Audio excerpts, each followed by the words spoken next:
Welcome to ODOT's Heavy Equipment Operator Training, where you will learn how to use the machines that build and maintain our highways. This video series is by no means a replacement for your manual. It is simply a visual aid in addition to the manual. The tough and reliable dozer is a vital tool for shaping and creating highways. Dozers are used to rip, grade, pull, and plow the landscape and are tough, reliable machines. This is why they have come to be commonly known as bulldozers. In the last decade, the dozer has evolved from the revolutionary Benjamin Holt track-laying tractor to one of the most recognizable and beloved pieces of heavy equipment in the world. This video covers the use of the John Deere 550K series crawler dozer.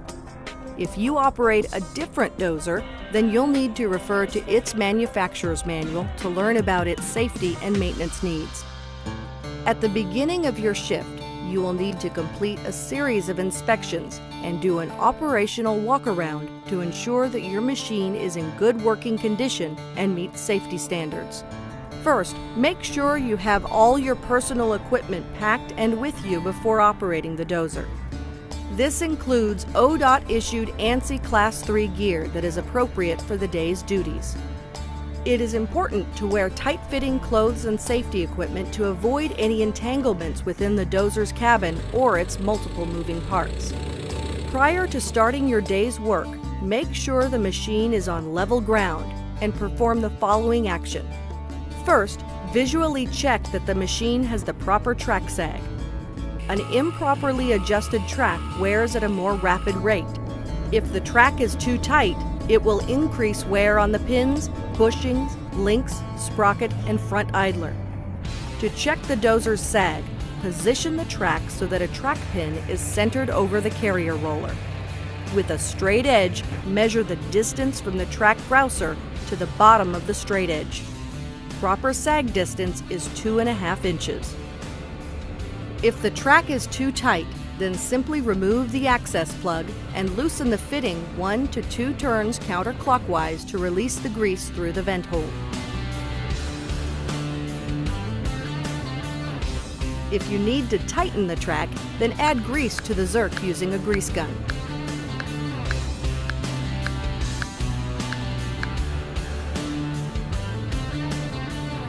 Now, measure the sag again until it's correct and reinstall the access plug. The track also needs to be free from any mud, oil, or other lubricants that can cause accidental slippage while entering and exiting the cab. According to National Safety Inc., getting on and off equipment and vehicles accounts for 1 out of every 4 injuries to those operating equipment or driving trucks, and some of these injuries can be quite severe. After you have inspected the tracks, move over to the front right service door to check the front engine components. Start off by visually inspecting the belt for wear, cracks, or fraying. If the belt shows signs of excessive wear, let your mechanic know because it needs to be replaced immediately. Just left of the belt is the engine oil dipstick. Remove the dipstick and wipe off the oil with a clean rag. Reinsert the dipstick and pull it out again. The oil level should be between the minimum and maximum marks on the dipstick. If the oil level is low, then you must fill it up before continuing operation. Before securing the front right service door, check the wiring for tears or fraying. On top of the dozer's hood is the surge tank for the engine coolant. Make sure that when you climb onto the dozer track to check it, that you use 3 points of contact. That's 1 hand and 2 feet, or 1 foot and 2 hands at an access point or handhold. When checking the tank, always make sure the engine is shut off and cooled before unscrewing the tank cap. Removing the tank cap while the engine is hot can lead to spraying and possible injury. Always wear gloves and eye protection when inspecting your dozer. The coolant must be between the min and max level markings. Also located on top is the engine's air filter. Open the engine air cleaner access cover and unlatch the air filter manifold to remove the filter. Check the filter for wear and dirt. If the air filter is clogged or damaged, replace it with a new air filter. If it is in good operational condition, reinsert it back into the manifold and replace the latches. Continue your daily inspection by moving to the right side rear service door, which houses the Dozer's filter systems. Make sure that all of the filters are tightly secured and in operating order. These filters are required to be routinely changed every 500 hours as part of preventative maintenance for the machine. Move on to check the hydraulic oil level by inspecting the sight glass. Make sure the oil is between the add and full level of the machine. If hydraulic oil needs to be added, then additional safety procedures are necessary. First off, always wear protective gloves and eye gear. If hydraulic oil penetrates your skin, see a doctor immediately. Injected oil has to be surgically removed to avoid serious or fatal injury. Remove the hydraulic oil cap and insert a funnel. Due to the machine's height, you will need to use a ladder to safely fill to the appropriate level. Use a colleague for assistance while lifting the oil on and off the ladder and to prevent accidents from occurring. This panel also houses the windshield wiper fluid tank. If you notice that the fluid is low, simply unscrew the fluid cap, insert funnel, and fill to proper level. On a weekly basis, you will need to drain the excess water from the engine's primary fuel filter. Start by attaching the drain hose to the drain valve and place an oil pan underneath the opposite end of the hose. Loosen the drain valve and drain the liquid for several seconds or until all the water and sediments are removed. When it is empty, close the valve and dispose of the waste properly. Lastly, inspect the condition of the various hoses. If they are cracked or leaking, replace them before operation. As you make your way to the other side of the machine, stop and inspect the condition of each ripper pin if your Dozer is equipped with a ripper. Continue to the left side rear service door where the transmission oil sight glass is located. Make sure that it meets the proper min and max levels as well. This is also where the Dozer's battery is located.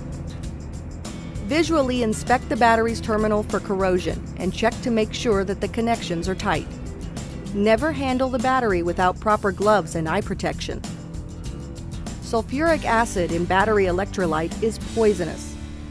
It is strong enough to burn your skin, eat through clothing, and cause blindness if splashed into your eyes. The last service door is located at the front left side of the Dozer and holds the machine's exhaust. Make sure the hoses are in operational condition and that the exhaust is clean and free of debris.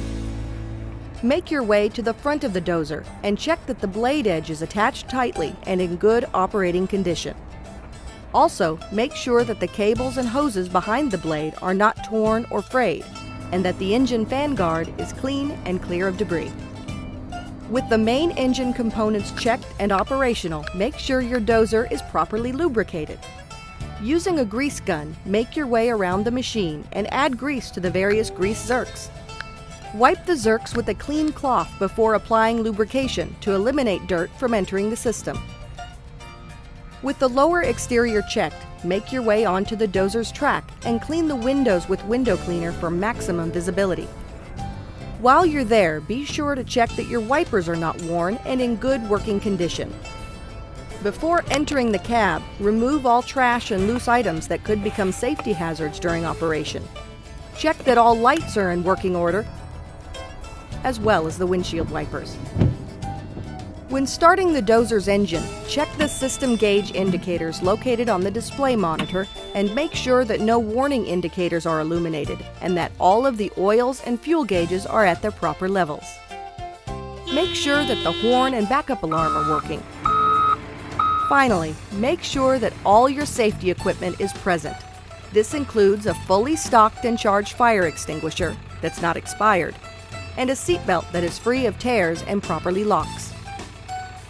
All walkarounds are essential for the machine and the operators. The Oklahoma Department of Transportation wants all of its operators safe at the end of the day. Following these steps will limit accidents and mechanical failures. Statistics show that out of all the accidents reported, over 90% of the operators hurt or killed were listed as experienced, Don't become a statistic.